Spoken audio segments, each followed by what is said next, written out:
একসময় স্ট্রোককে কেবল বয়স্কদের রোগ মনে করা হতো, কিন্তু এখন তরুণরাও ক্রমেই এর শিকার হচ্ছেন।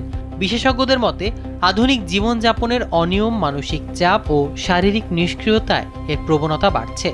তারা আরও বলছেন, উচ্চ রক্তচাপ বা হাইপারটেনশন স্ট্রোকের প্রধান কারণগুলোর একটি।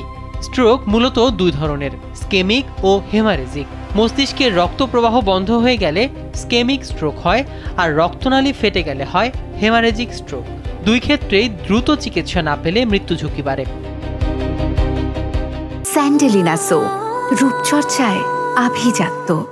এদিকে যাদের উচ্চ রক্তচাপ বা হাই প্রেশার, তারা একদিন ওষুধ বাদ দিলেও বিপদ হতে পারে। গর্ভাবস্থা বা শারীরিক অসুস্থতায় রক্তচাপ বেড়ে গেলে তাদের সতর্ক থাকতে হয়। তরুণদের মধ্যে স্ট্রোক বাড়ার পেছনে রয়েছে মানসিক চাপ, রাত জাগা, অনিয়ম খাবার এবং ব্যায়ামের অভাব, সাথে অতিরিক্ত জাঙ্ক ফুড, ধূমপান ও মদ্যপান, যা রক্তনালীকে দুর্বল করে।